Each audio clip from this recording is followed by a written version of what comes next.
lo estamos viendo, para una educación inclusiva en la nueva normalidad. Siguiente.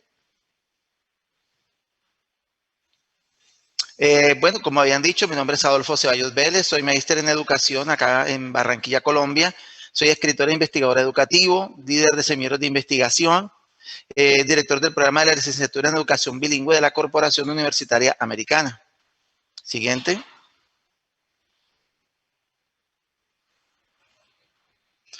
Bien, para poder hablar de educación inclusiva tenemos que tener claras pues, ciertos términos que tienen que ver con este tipo de formación. Siguiente.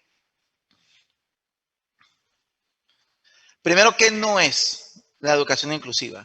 Entonces, para entender cuando hablamos de educación inclusiva, implica que también hay exclusión. Y si hay integración, tenemos que hablar también de segregación. Entonces, como ven en la imagen, exclusión es cuando de todo el conjunto de la sociedad dejamos ciertos individuos por fuera, los excluimos. Y cuando hablamos de segregar es cuando decimos, bueno, miren, como ustedes son unas personas diferentes a los demás, al resto de los demás, entonces los vamos a unificar en un grupo aparte para darles a ustedes sus procesos sociales aparte. Eso es segregación. Siguiente. ¿Qué significa esto? Que la educación inclusiva no debe confundirse con la educación especial. Porque cuando hablamos de educación especial decimos, lo que ocurre es que estas son personas que tienen una condición distinta y que por lo tanto es mejor llevarlas a una entidad o con unos docentes o unos centros especiales y comenzamos a usar esos términos especiales porque son personas diferentes, porque tienen una condición de indefensión y por lo tanto allá van a estar mejor cuidados. Y entonces la trampa de la inclusión es que sin querer caemos en la segregación, porque lo que estamos es segregando ese grupo poblacional por alguna característica que lo diferencia de la población en su conjunto. Entonces, primero eso. Entonces, la educación inclusiva no es igual a la educación especial, no es lo mismo. Siguiente. Ahora sí podemos entenderlo. La educación inclusiva tiene que ver con modelos de formación para atender población, tanto de niños, jóvenes como adultos, que estén en riesgo de exclusión social, que es lo que acabamos de ver.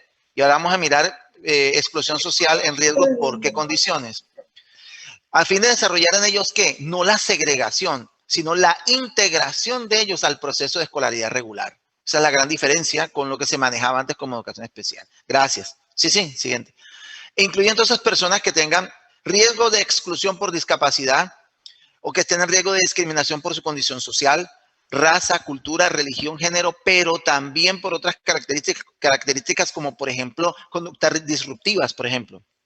O por desplazamiento forzado, o porque son del campo, o sea, que están en zonas rurales o que están en zonas marginales, sociales, entonces están en riesgo de exclusión por esa misma situación social en la que ellos están. Eso es a lo que recoge la educación inclusiva, apunta a eso, pero no a segregarlos, sino a integrarlos, como vamos a ver más adelante. Siguiente, eso. ¿Qué implica? Transformar las políticas, las prácticas y las culturas dentro de la escuela. Y vamos a mirar eso, ¿a qué se refiere?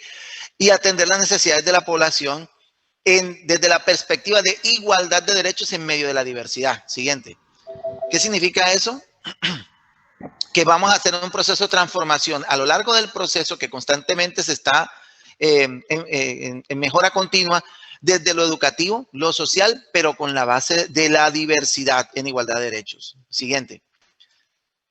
Para ello se requiere un tipo de docente no especial, sino un tipo de docente que esté comprometido, que sea crítico de su sociedad y busque eliminar esas exclusiones y esté en sintonía con la igualdad de los derechos, sobre todo en educación. Siguiente.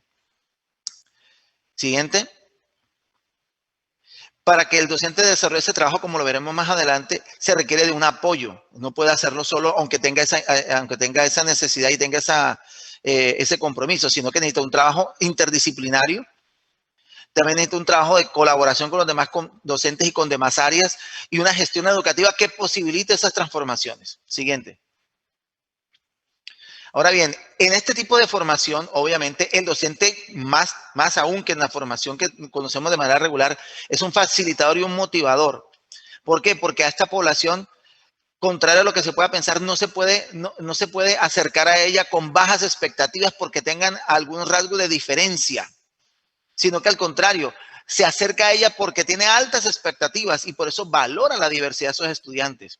Y si tú tienes altas expectativas como docentes cuando te estás trabajando e interactuando con este tipo de comunidad, con este tipo de estudiantes, se esmeran por apoyar la participación de los estudiantes y su integración al resto del grupo, con actividades como, por ejemplo, de tutorías donde hay un apoyo entre pares. Es decir, que tanto los estudiantes regulares como estos estudiantes con algún tipo de riesgo de exclusión social estén inmersos, integrados en el proceso escolar, todos colaborando entre todos. Siguiente. Así las características es precisamente apreciar las diferencias. Y aquí es donde viene una reflexión que les voy a decir ahora. Fíjense las características a las que apunta la educación inclusiva.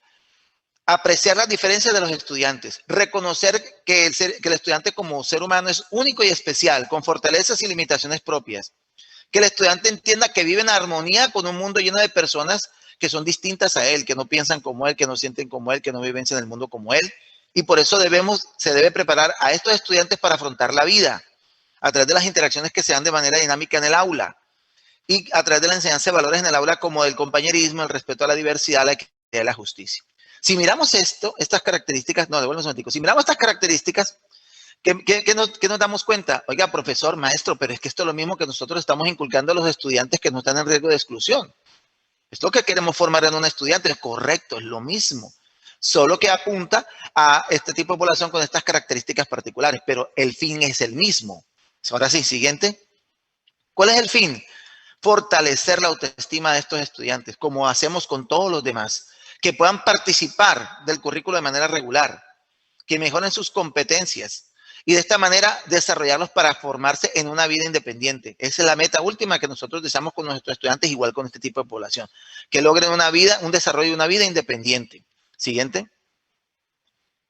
En Colombia, como para tener un poquito de contexto colombiano, como en todos los países, creo yo, de Latinoamérica, se asume la inclusión social como una característica inherente del ser humano sobre la base de la diversidad. Nosotros tuvimos una asamblea constituyente y desde el año 1991 estamos regidos por una nueva constitución. Siguiente.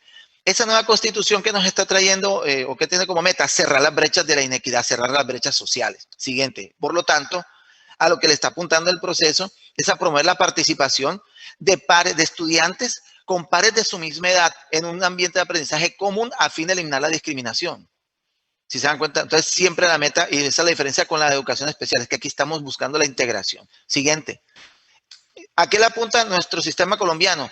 A este grupo poblacional que está en riesgo, comunidades indígenas, población en discapacidad, víctimas de conflicto armado, comunidades afrocolombianas o comunidades palenqueras, porque aquí tenemos unas comunidades que sean de Palenque, de negritudes, raizales como también en San Andrés, en determinadas islas, y la población rom, que es por ejemplo población gitana.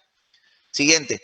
Y ahorita mismo en 2017 se expidió un decreto del 1421 que apunta hacia las instrucciones que se deben generar y que se deben gestionar dentro de las instituciones educativas privadas o públicas para lograr la inclusión verdaderamente dentro de los procesos educativos regulares de las escuelas y colegios privados o públicos de Colombia. Siguiente. Eso entre el contexto colombiano. Ahora, ¿qué implica esto? Que el paradigma cambia. Los centros de educación ahora son los que desarrollan procesos de acoger e integrar a estos docentes que antes eran excluidos. Y eso implica obviamente gestión pedagógica, necesidades de infraestructura, formación docente. Y la idea es que podamos lograr que la escuela sea ese refugio, ese rincón donde se refleja la realidad social. Siguiente. ¿Cuál es la realidad social? Se pregunta uno. Siguiente. Pues la realidad social es que somos una sociedad diversa, formada con individuos de características particulares y no solamente entre los mismos compañeros, sino entre personas que pueden tener dificultades, por ejemplo, de discapacidad física, visual, auditiva y de aprendizaje. Y en medio de esa diversidad se nos debe respetar nuestra igualdad de derechos y oportunidades porque todas las compartimos. Siguiente. Y lo que se busca es que el aula dentro de la escuela sea un microcosmos de la sociedad, no de ahora, sino de la que queremos formar. O sea, integrada, o sea, una escuela donde hay una verdadera inclusión, sin importar raza, color, sexo, género, religión y mucho menos condición física o condición social. Siguiente. ¿Qué implica eso? Que somos un reflejo como microcosmos donde está la sociedad en su conjunto, que conforma la comunidad escolar, que es la que conforma la escuela y se ve reflejada en el aula. No podemos desligar el aula de todo ese contexto social y sociocultural al cual pertenece. Y por eso es que, digámoslo, hay una doble lucha por entenderlo, y es de no solamente formar procesos de inclusión, sino también generar conciencia social, cultura de la inclusión dentro de la sociedad, que es la que se va a reflejar en el aula. Siguiente. Sobre todo en nuestra realidad latinoamericana. ¿Por qué? Porque nuestra realidad latinoamericana es de muchas brechas sociales. Hay mucha exclusión todavía en nuestras sociedades latinoamericanas. De pronto un poco más, o se ve un poco menos en ciertos países de Europa, pero en nuestra sociedad sí se caracteriza. En Latinoamérica es por la diversidad, por los procesos de distanciamiento, de exclusión y de segregación en los que estamos. Y la escuela moderna latinoamericana está luchando por romper con ese esquema. Siguiente. Ahora sí, ya teniendo este panorama de cómo podemos conseguir la educación inclusiva, vamos a mirar cómo funciona el currículo, pues a grosso modo, porque es un poco más profundo y daría para otra charla, entonces lo voy a hacer un poquito rápido en ese sentido, ustedes me disculparán. Siguiente. Como habíamos dicho antes, el microcosmos que se da en la escuela es reflejo de la cultura social. Siguiente. Ese reflejo de la cultura social está dada en que la sociedad participa de la construcción que se da al interior de las escuelas. Para que eso se dé, hay diferentes fuerzas que se dan allí. La cultura inclusiva, que debe permear todo el proceso, o sea, desde los padres de familia, la misma sociedad donde interactúa la escuela, hasta el aula.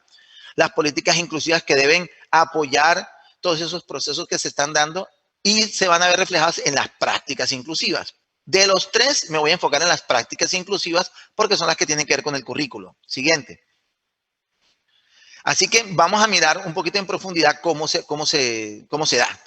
Entonces, las prácticas inclusivas se relacionan con la gestión pedagógica, es decir, el modo en que se articula el currículo dentro de las prácticas educativas. En otras palabras, qué y cómo se enseña y cómo se aprende en la escuela. Siguiente.